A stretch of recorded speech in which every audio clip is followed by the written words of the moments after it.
जर मित्रांनो तुम्ही माझ्या चॅनलवरती आज नवीनच आला असाल तर चॅनलला सबस्क्राईब करून घ्या, कारण अशाच नवनवीन बातम्या तुम्हाला ह्या चॅनलवरती पाहायला भेटणार आहेत। तरी आधी हा व्हिडिओ संपूर्ण पाहून घ्या। जर तुम्हाला व्हिडिओ आवडलाच असेल तर व्हिडिओला लाईक करा आणि चॅनलला सबस्क्राईब करायला मित्रांनो विसरू नका।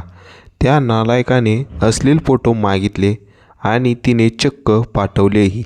साताऱ्यातील घटना, मराठी क्राईम स्टोरी, सोशल मीडियावर झाली होती ओळख। Marathi crime story reporter Satara. एकमेकांची मैत्री झाल्यानंतर बाण हरपून केलेले कृत्य अंगलट येते।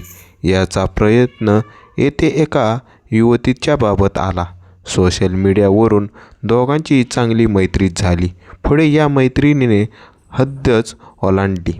त्यानं तिच्या खाजगी अश्लील फोटोंची मागणी केली आणि तिने पाठवलेही।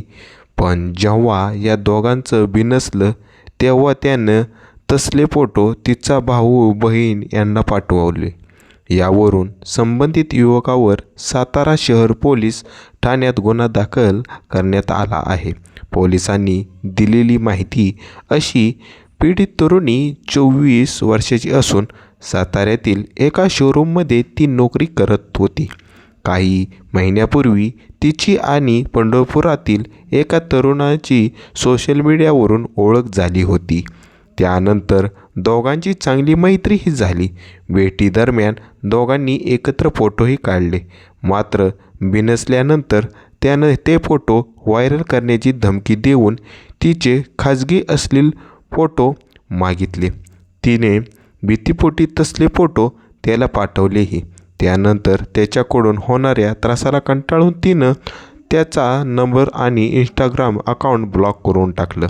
त्यामुळं संतापलेल्या युवकाने तिचा चुलत भाऊ बहीण यांच्या अकाउंटवर तसले फोटो पाठवून टाकले। जर मित्रांनो तुम्हाला व्हिडिओ कसा वाटला तर व्हिडिओला लाईक करा आणि चॅनलला सबस्क्राईब करून घ्या, कारण तुम्हाला मित्रांनो अशाच नवीन नवीन बातम्या ह्या चॅनलवरती पाहायला भेटणार आहेत। तरी मित्रांनो तुम्ही हा व्हिडिओ संपूर्ण पाहिला त्याबद्दल मनापासून धन्यवाद। थँक्यू मित्रांनो।